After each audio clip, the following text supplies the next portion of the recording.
This story is titled, For 15 Years, Psycho X Been Harassing Me to Parent. Her love child. Now she told her child that I am her father. Hey everyone. Before we jump into today's video, I need your help. We've noticed the channel is losing some traction, and subscribing is one of the best ways you can support us. It's quick, free, and it helps us keep bringing you awesome content. Your support means the world. Let's keep this channel growing together. Thanks so much. Now let's start the video. Hey Reddit, I've always wanted to share my story here, but little did I know it would take me 15 years to finally bring it to an end. So buckle up because this is a long one, but I promise it's worth it. Let me take you back to where it all began. 15 years ago, when I was 25, I thought I had life figured out. I was wrapping up a work contract, finally seeing the light at the end of a stressful few months. My relationship with Natalie, my girlfriend of 3 years, had been rocky for a while, but I told myself it was normal for relationships to go through phases. We weren't perfect, but I figured we'd drift apart naturally and move on without too much drama. That's how I thought relationships ended, at least back then. But Natalie was unpredictable. She had this way of turning small disagreements into giant emotional meltdowns. Over time, it became clear that the relationship wasn't just flawed, it was suffocating. She hated when I spent time with friends, especially without her. She'd get jealous if I so much as smiled at a waitress or said hello to a coworker. And the constant need for me to check in was exhausting. It was like she needed a full report of my whereabouts every hour of the day. It got to the point where I dreaded coming home. The last year we were together, I started to realize something important. I didn't miss her when I was away. In fact, the longer I was gone, the less I thought about her. It wasn't until I had a 2-month work assignment that it finally hit me. This relationship wasn't worth saving. The freedom I felt while I was away was something I couldn't ignore anymore. When I returned home, I was ready to end things for good. What I wasn't ready for was Natalie's big announcement. She showed up at my place one evening with this strange, almost smug energy. I was preparing myself for another dramatic argument, but instead, she dropped the news. I'm pregnant. It felt like time stopped. I didn't even know how to process what she was saying. My first reaction wasn't excitement or fear. It was confusion. The math didn't add up. She said she was 5 weeks along, but I'd been gone for 2 months. The timeline was impossible, and she had to know that. I asked her outright, "Are you sure about this? I think you need to do better at math." That's when she turned it on me. She said I was being cold and dismissive, that I should be celebrating the fact that we were going to have a baby. She tried to guilt me into believing her, but I wasn't buying it. I told her plainly, if this baby is mine, we're doing a paternity test. No test, no conversation. That's when the real drama started. Natalie refused the test and accused me of not trusting her. She said it was insulting, that I was just trying to find an excuse to leave her. She even went as far as to tell our mutual friends that I had abandoned her and our unborn child. Suddenly, I was the bad guy in her story. At first, I tried to explain the situation to people. I told them the math didn't work, that I wasn't the father, and that I was willing to step up if a paternity test proved otherwise. But Natalie was relentless. She made it seem like I was heartless for even questioning her. Some of our friends sided with her, saying things like, even if it's not yours, you should still help her out. She's struggling. That's when I realized I needed legal advice. I consulted a lawyer who made one thing very clear. Under no circumstances should I offer Natalie any financial support or emotional involvement unless I had proof that the child was mine. Anything I did could be used against me as an admission of responsibility. It wasn't what I wanted to hear, but it was the only way to protect myself. When I tried explaining this to our friends, most of them backed off. But one guy, let's call him Greg, just wouldn't let it go. He kept insisting that I should do the right thing and help Natalie, even if there was no proof. I told him flat out, if you think she needs help so badly, why don't you step up and support her? That shut him up pretty quickly. The months passed, and Natalie gave birth to a baby girl she named Emma. She sent me a couple of photos along with messages like, Emma wants to know where her daddy is. It was manipulative and exhausting. I stuck to my guns and repeated the same thing. No paternity test, no contact. Natalie refused every time. She said the test was unnecessary and demeaning. That's when things took a darker turn. Natalie started showing up unannounced, sometimes with Emma, sometimes alone. She'd beg me to see the baby, to be a part of her life. When I refused, she'd cry and shout, saying I was ruining Emma's future by abandoning her. I knew it wasn't true, but it still wore me down. I started to feel like I couldn't escape her. After months of this, I decided enough was enough. I filed for a restraining order. It wasn't an easy decision, but it felt like the only way to protect myself. I walked into court that day with stacks of evidence, texts, emails, and even a few recorded voicemails where she begged, cried, and threatened me to be part of Emma's life. I thought the judge would take one look at all of it and grant me permanent protection. What I didn't know at the time was how limited restraining orders could actually be, at least in my state. And despite her theatrics, the evidence was clear. The judge granted me a 2-year restraining order, barring her from contacting me in any way or coming within 500 feet of my home. But Natalie didn't take no for an answer. For the first few months, she kept her distance, likely scared of violating the order. Then, just as I started to relax, she found ways to contact me indirectly, calling from unknown numbers, sending messages through mutual acquaintances, or even leaving letters on my doorstep. Each time, I reported her violations to the police, but the response was always lukewarm. They'd tell me to document everything and file a report, but nothing ever seemed to come of it. After the first restraining order expired, I learned another harsh lesson. Renewals weren't automatic. I had to go back to court and refile the paperwork, providing evidence that Natalie was still a threat to my safety. Each time, I had to relive everything. Her manipulation, the stress, the constant fear that she'd show up at any moment. As the years went on, I started to build a life despite Natalie's interference. I met Kim, who was everything Natalie wasn't: kind, understanding, and supportive. When I first told Kim about my history with Natalie, I expected her to run for the hills. But instead, she listened, asked questions, and even offered to help me gather evidence for future restraining order renewals. I don't think I could have handled the next decade without her by my side. Kim and I got married a few years later, and not long after that, we welcomed our son, Henry. His arrival was a turning point for me.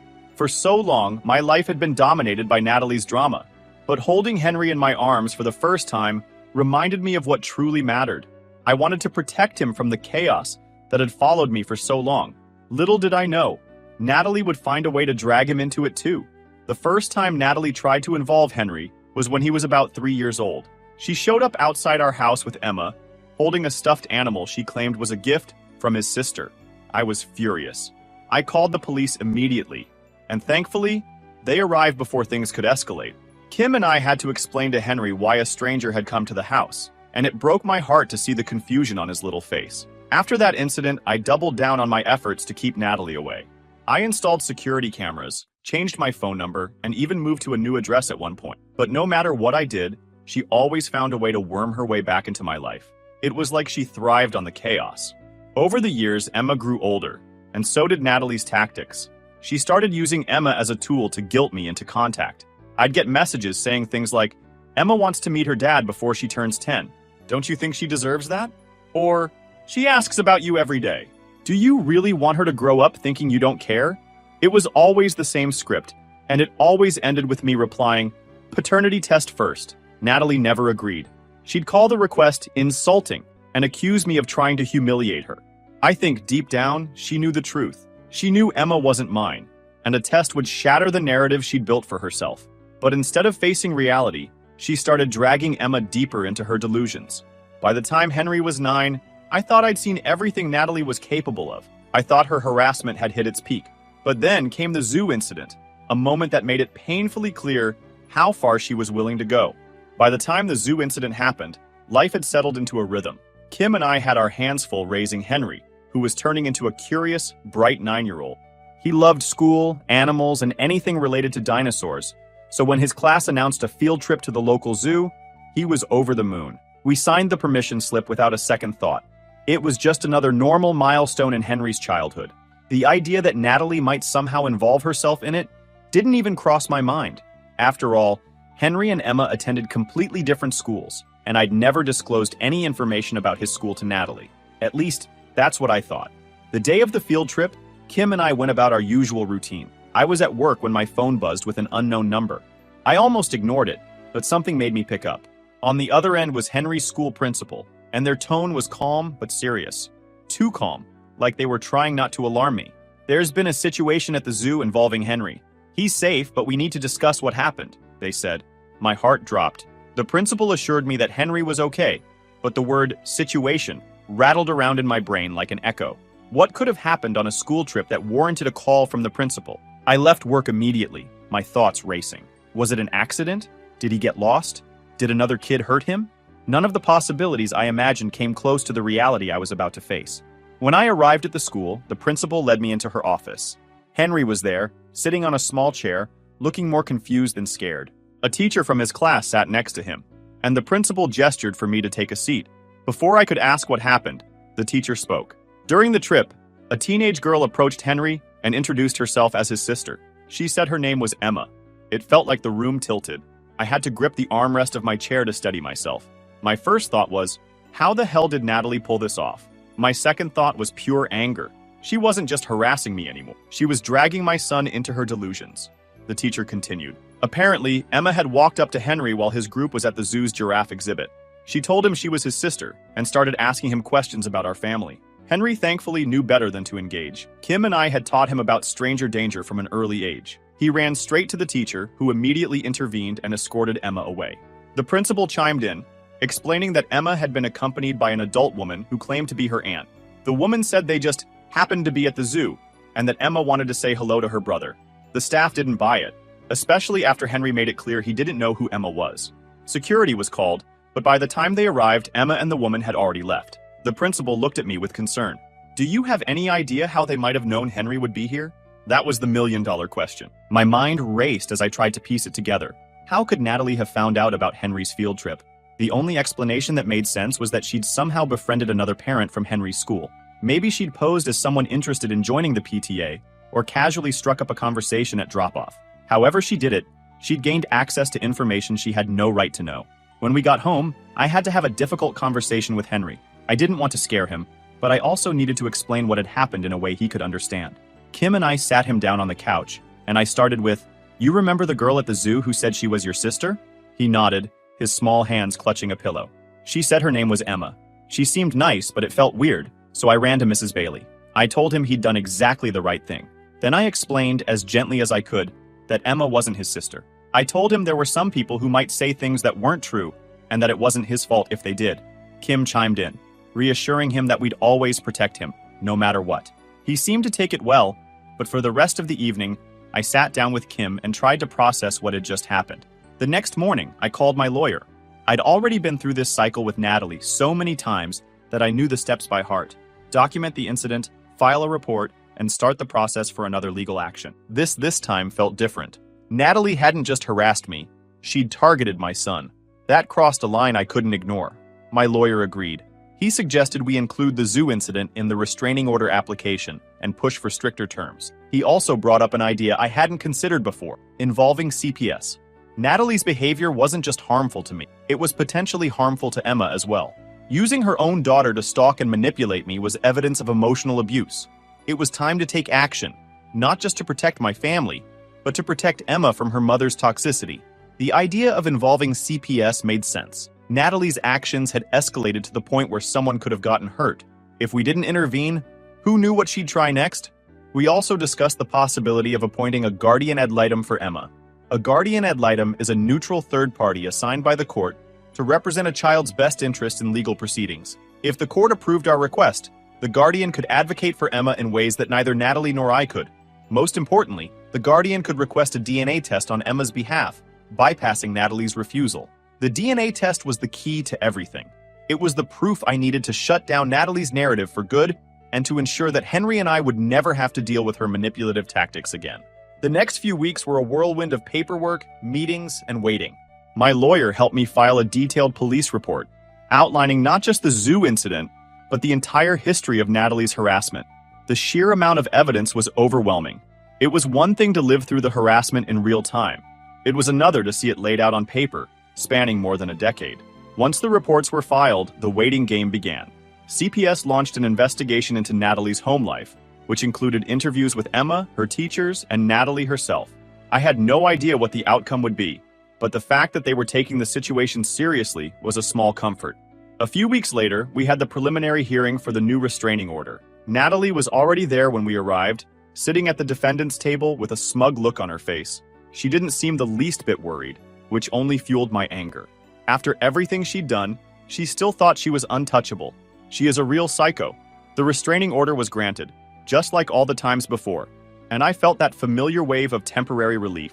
But while the restraining order was a step forward, I knew it wasn't the full solution. The CPS investigation was still ongoing, and that was where the real change might come from. About a month after the zoo incident, I got a call from the caseworker assigned to Natalie's case. She wanted to schedule a meeting to discuss the findings so far.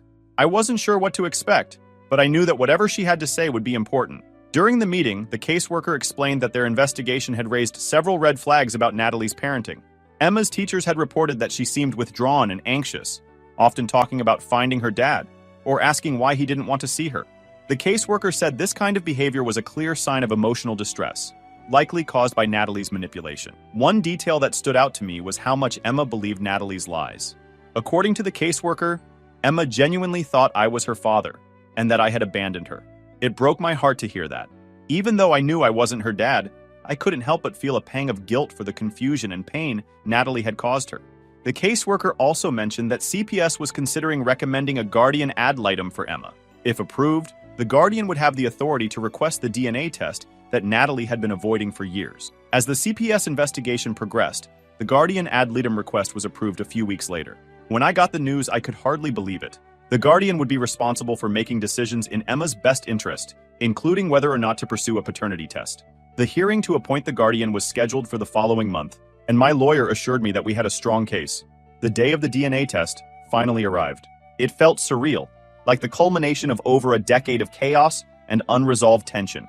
I had spent years asking for this one simple thing, a test to prove what I already knew, and now it was finally happening. I arrived at the clinic early, nerves eating away at me despite my certainty about the outcome. Kim had offered to come for support, but I told her to stay with Henry. I stared at the posters on the wall, anything to distract myself.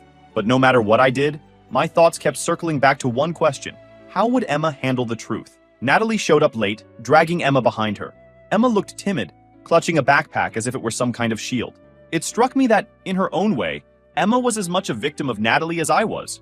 Natalie, of course, was putting on a performance. She huffed and puffed about how unnecessary the test was, loud enough for everyone in the waiting room to hear. When she caught my eye, she gave me a glare that could have frozen water. I ignored her, focusing instead on Emma. The process itself was simple, just a quick cheek swab for me and Emma. The techs were professional and didn't comment on the tension in the room. Natalie, however, couldn't resist a few parting words as we left the clinic. "I hope this proves what I've been saying all along," she snapped, her voice dripping with disdain. I didn't bother responding. At that point, there was nothing left to say. Even though I was confident in the outcome, the stakes felt impossibly high. This wasn't just about clearing my name. It was about finally putting an end to the lies that had haunted me for years. I'll keep y'all updated once the DNA results come in, because if I'm proven right, which I'm 100% sure I will be, Natalie is about to regret the day she was born. Update. Hey again, Reddit. As I promised, I'm here to keep you all updated. Well, the results came in, and let me tell you, they were exactly what I expected. Before I dive into the fallout, let me set the scene for how I got the news. The clinic called me directly, and I could barely keep my hand steady as I answered. Even though I was 99.9% sure about the outcome, the weight of 15 years of lies and manipulation had me on edge. The voice on the other end of the line was professional and straightforward. Based on the DNA analysis, there is a 0% probability that you are the biological father. I just sat there for a moment, letting it sink in. Relief doesn't even begin to describe what I felt. It was like this massive weight that had been pressing on me for years was suddenly gone. The nightmare was officially over. Or at least the part where Natalie got to keep lying to everyone. But here's the thing. This wasn't just about proving I wasn't Emma's father. It was about holding Natalie accountable for the years of hell she'd put me through.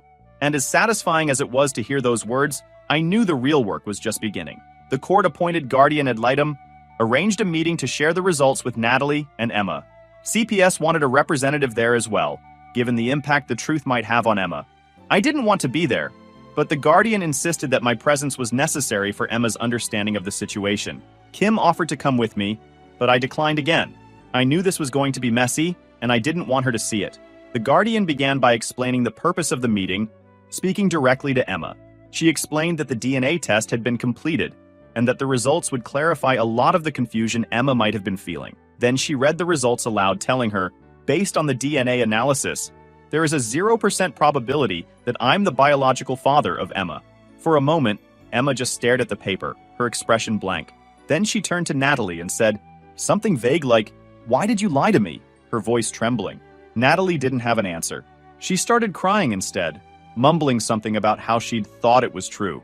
It was clear she wasn't prepared for this moment, and it made me angrier than I'd expected. After all these years, after all the damage she'd caused, she didn't even have the decency to own up to her lies. I wanted to say something to Emma, to comfort her somehow, but I didn't know how to begin. Thankfully, the guardian stepped in, reassuring Emma that this wasn't her fault and that she hadn't done anything wrong. The CPS caseworker echoed those sentiments, promising that they would continue to support her as she navigated this new reality. The days following the meeting were quiet, but not in a good way. Natalie didn't contact me directly. She couldn't, thanks to the restraining order, but I heard through the guardian that she was struggling to come to terms with the DNA results. CPS had already flagged her home environment as unstable, and this revelation only added to their concerns. Emma, meanwhile, had started therapy, which the court mandated as part of the guardian's recommendations. She had been lied to her whole life, and now she was left to pick up the pieces. The DNA test results were a turning point, but they weren't the end. I wasn't about to let her walk away without consequences. After 15 years of harassment, false accusations, and dragging my family into her web of deceit, I wanted justice. Not just for me, but for my son and Emma. My lawyer and I decided it was time to take things further. Enough was enough. First, we filed a criminal complaint for harassment and stalking. The repeated violations of restraining orders, the zoo incident, and her use of Emma to target my son made it clear that her behavior wasn't just toxic, it was illegal. These weren't isolated incidents. They were part of a long-standing pattern of harassment that had escalated over the years. Next, we pursued charges for defamation. Natalie had spent years dragging my name through the mud, telling anyone who would listen that I was a deadbeat father who refused to take responsibility. The DNA test completely dismantled her narrative, and we used her own social media posts and messages as evidence. Combined with the emotional and financial stress she'd caused me, the case was strong enough to demand restitution. Finally, we worked with CPS to escalate their case against her. The agency had already flagged her as an unfit parent due to the emotional harm she'd caused Emma. With the DNA results and testimonies from teachers, therapists, and the guardian ad litem, CPS moved to strip Natalie of custody entirely. The court hearings that followed were some of the most satisfying moments of my life. Natalie showed up to the first hearing without a lawyer, still clinging to the delusion that she could talk her way out of this. But this time, she wasn't just facing me, she was up against the full weight of the legal system. The harassment and stalking charges were first on the docket. My lawyer presented years of evidence, texts, emails, police reports, and testimony from witnesses. The court didn't just see her as a nuisance, they saw her as a genuine threat. Natalie was convicted of criminal harassment and stalking, and sentenced to 8 months in jail with additional probation. She was also required to wear a GPS tracker during her probation to ensure she couldn't come near me, my family, or Emma. The defamation case came next. My lawyer highlighted the years of lies Natalie had spread about me, using her own social media posts and messages as evidence. The judge ordered her to pay $25,000 in damages for the harm she'd caused to my reputation and legal fees. While the money wasn't life-changing, it was a symbolic victory that sent a clear message. Her lies had consequences. Finally, the CPS case was addressed. The agency recommended that Natalie lose custody of Emma permanently. Her actions had caused significant emotional harm to her daughter, and the court agreed. Emma was officially placed in the care of her maternal aunt, who had stepped forward as a stable guardian. Natalie was granted supervised visitation only, pending completion of mandatory therapy and parenting classes. After the court rulings, Natalie's life fell apart. Between the jail sentence, fines, and legal fees, she was financially ruined. She lost her job shortly after her conviction, likely because of her criminal record. Mutual friends who had once defended her finally saw her for who she truly was, and she became a social pariah in our old circles. The mandatory therapy sessions didn't seem to do much good, at least not at first. Reports from CPS indicated that Natalie continued to blame everyone but herself for what had happened. But as time went on, the reality of her situation seemed to sink in. She stopped fighting for custody of Emma and eventually moved out of state, leaving behind the mess she had created. With Natalie out of our lives, my family was finally able to move forward. Kim and I focused on raising Henry, who was thriving in school and blissfully unaware of most of the chaos that had unfolded.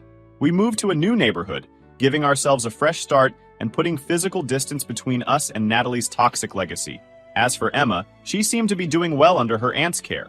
I received occasional updates from the guardian ad litem, who told me that Emma was excelling in therapy and beginning to rebuild her sense of self. One day, I received a letter from her. It was short but heartfelt. "I'm sorry for what my mom did.